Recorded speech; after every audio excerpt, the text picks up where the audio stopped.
Au début du mois de juin cette année, j'ai fêté les 1 an de relation avec mon amoureux et il m'a dit un truc que j'ai trouvé magnifique. On était au resto, ambiance très belle, vin, discussion, une ambiance voilà très romantique. Et à un moment, je lui ai posé la question, c'était quoi ton moment préféré pendant cette première année ensemble? Il m'a répondu les voyages, les sorties, etc. Et en me retournant la question, je me suis questionnée et je me suis dit, moi je crois qu'au contraire, c'est plutôt les moments du quotidien, les soirées Netflix and chill, blottis l'un contre l'autre, les repas maison, ce genre de choses. Et il m'a dit, c'est vrai que ce sont souvent plutôt ces moments-là qui au global vont donner la couleur de la relation. Je sais pas toi, mais perso, j'adore cette expression. La couleur, la teinte qui ressort d'un moment, d'une expérience, c'est sûrement l'ancienne graphiste en moi qui approuve.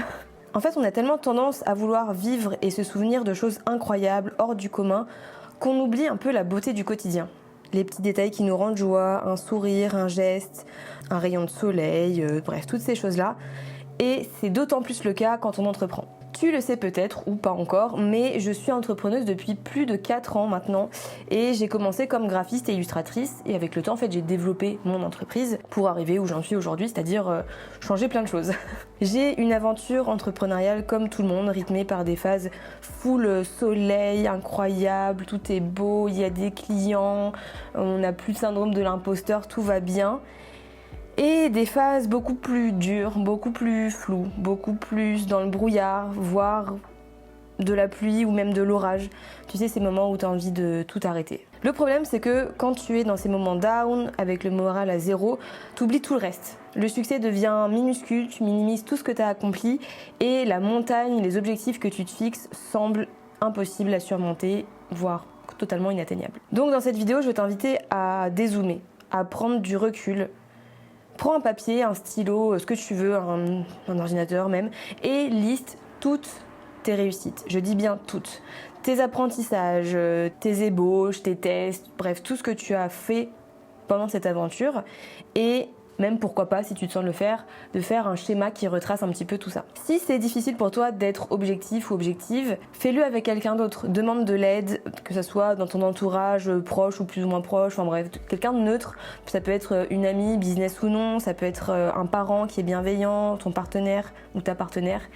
Et tu verras qu'au final, la couleur n'est pas forcément aussi sombre que ce que tu l'imagines. D'ailleurs, dis-moi en commentaire quelle couleur, quelle teinte, je sais pas, quel code hexadécimal représente bien ton aventure entrepreneuriale jusqu'à maintenant. Bon alors évidemment je suis là, je te donne des conseils comme si tout était facile, etc. Mais en vrai je suis la première à ne pas savoir prendre du recul, à douter de moi, à oublier tout ce que j'ai accompli. J'oublie la Swan du début qui était complètement à côté de la plaque, complètement paumée, qui a évolué à la vitesse de la lumière pour une meuf qui part de très loin. Et j'oublie souvent aussi les moments qui ont été très durs, les soirées en larmes parce que c'était dur, parce que j'y arrivais pas, parce que j'avais envie de tout laisser tomber. J'ai oublié aussi les premières victoires du début, les petits succès, les premiers clients, les premières clientes, les erreurs évidemment, les tests et aussi les premières vidéos YouTube. Voilà. Si t'as du temps à perdre après cette vidéo, tu peux regarder les premières vidéos YouTube, tu verras le glow up. Il faut aussi se rappeler une chose quand même, c'est que être une femme entrepreneuse, c'est plus difficile. Alors oui, je sais, il y a des mecs qui vont regarder cette vidéo et qui vont se dire « Mais non, il n'y a pas de différence, l'égalité homme-femme, blablabla, très bien. Bravo les gars, c'est que vous avez une mentalité plutôt féministe. Mais en réalité, il y a un truc qu'on a, et pas vous, c'est tout simplement les hormones féminines, les règles, la fatigue, les SPM, tous les mois. Du coup d'ailleurs, je rectifie ma phrase, je parle donc des femmes entrepreneuses qui sont menstruées. Je vous vois et je pense à vous les femmes trans. Et puis il y a aussi les mamans solo, et d'ailleurs bravo papa solo aussi d'ailleurs, bien sûr, les personnes qui sont conditionnées et éduquées à être des petites filles sages, douces, qui ne se font pas trop remarquer, qui doivent être patientes et un peu incarner la perfection et l'élégance, parce qu'une fille, ça met pas les coudes sur les tables, ça fait pas ci, ça fait pas ça.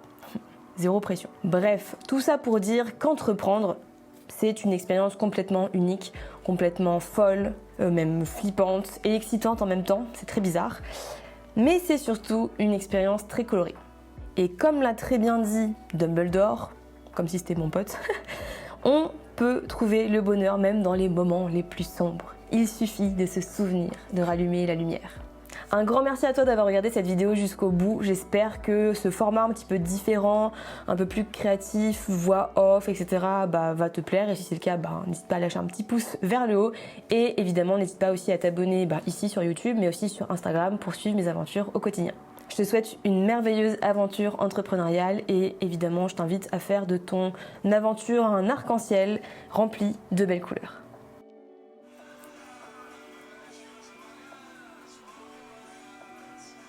Hop, comme ça on voit ma super conjonctivite. C'est sûrement l'ancienne. Oh là là, j'ai les yeux qui me piquent.